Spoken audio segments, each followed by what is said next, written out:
Everyone laughed when an old farmer started burying dead fish in his soybean field. Right up until the morning, a USDA inspector's car came rolling up his gravel drive, and nobody was laughing anymore. It started on an ordinary Tuesday, before the sun had even cleared the tree line. Harlan Voss was already on his knees at the edge of his back 40, a shovel in one hand and a bucket of dead carp in the other, digging neat little trenches and lowering the fish in one by one, 6 inches deep, spaced exactly 2 feet apart. His neighbor Delbert Krantz watched from the fence with his coffee going cold. "Harlan," he called out, "you feeling all right?" "Never better. You're burying fish in your soybean field." "I am." "Why?" Harlan patted the dirt flat with his shovel and said nothing at all. By noon, half the county had heard about it. By supper, 3 different versions were making the rounds at the diner: that Harlan had lost his mind, that he was hiding something, that he'd started some kind of ritual out there in his rows. Nobody asked the one question that actually mattered. What did he know that they didn't?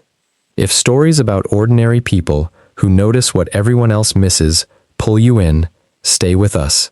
We tell one every week. Where are you watching from tonight? Drop it below.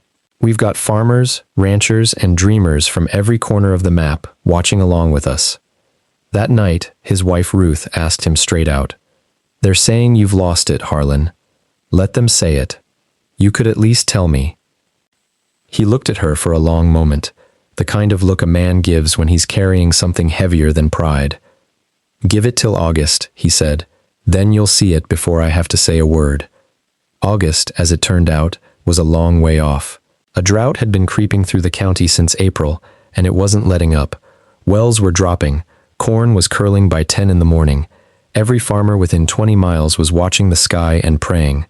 Every farmer except Harlan, who kept right on burying fish. Here's what nobody in town knew, because nobody had thought to ask an 81-year-old man instead of laughing at him.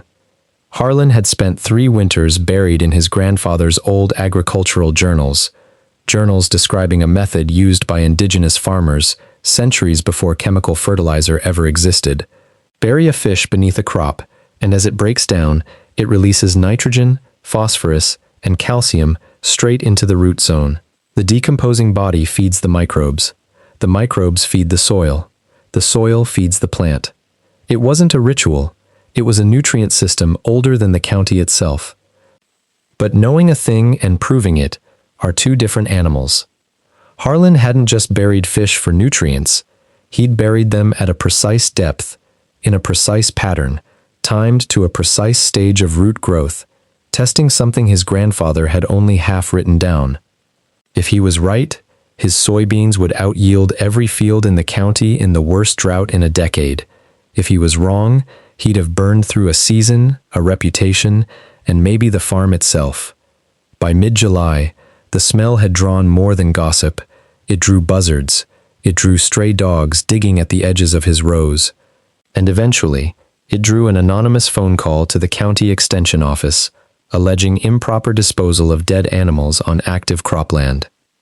2 weeks later, a letter showed up in Harlan's mailbox with a return address that made Ruth's hands shake. The United States Department of Agriculture would be sending an inspector. Word spread fast. Some folks figured Harlan was finally about to get what was coming to him.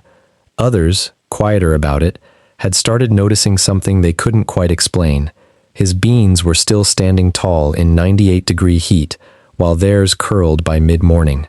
Nobody said it out loud, but a few of them had started walking the fence line at dusk, just to look a little closer. At that point, most men his age would have quit, sold the herd, sold the land, let somebody younger sort it out. What would you have done in Harlan's place? Tell us in the comments before we get to what that inspector found. The inspector's name was Denise Okafor, 12 years with the USDA, and she'd seen just about every kind of violation a field could hide. She expected this to be routine: improper carcass disposal, a fine, maybe a follow-up visit. Instead, she knelt at the edge of Harlan's soybeans, pushed her gloved hand into the dirt, and stopped. The soil was dark, loose, alive with earthworms, moist 3 inches down, in a summer that had turned every other field in the county to dust. "Mr. Voss," she said slowly, "how long have you been doing this?" 3 years testing it small. This year, full field. "You do know what you've built out here?" Harlan allowed himself the smallest smile. "I had a notion." Word of what Denise found traveled faster than the original complaint ever had. Within days, the county extension agent was walking Harlan's rows himself. Within a week, a professor from the state university had called, asking permission to run soil samples. The same neighbors who'd laughed at an old man burying fish now stood quietly at his fence, watching his beans hold green, while their own fields turned brown. Delbert was the one who finally broke the silence, hat in hand. "I owe you an apology, Harlan."